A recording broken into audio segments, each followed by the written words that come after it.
Well, sure, I don't suppose I ever will have real good horse sense. I was down to the county seat and a feller sold me a billiken. He said it was a god of things as they ought to be, and long as I had it, I'd always have good luck. Well, I took it home and showed it to Nancy, and Nancy said she wouldn't let the little ugly critter come in the house, and I was a-getting to be a regular heathen idolater.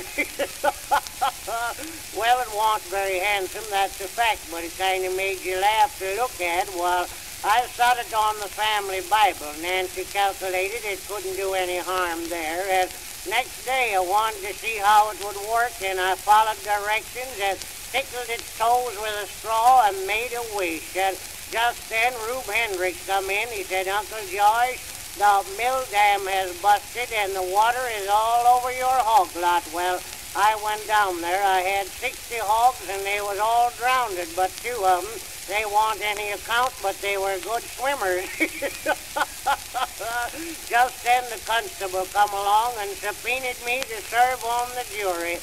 Just at a time when I was so busy getting my crops in, I didn't know what I'd do. And then Jim Lawson come along. He said, "Uncle George, your hired hand let the horses run away, mashed the wagon into kindling wood, and broke his leg, and they're bringing him home. Where are you going to put him?" Well, we put him in the spare room and sent for the doctor, and I went after them horses, and just as I was getting home, by gosh, the barn was on fire.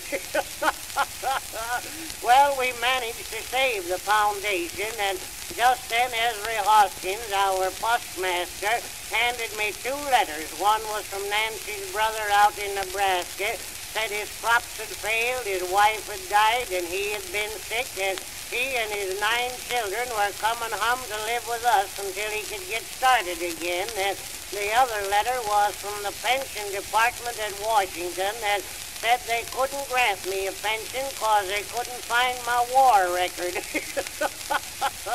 I was so gosh ding mad. I went in the house and I got that billiken and I throwed it in the well, and the next day the well went dry, and we've been hauling water from the creek ever since.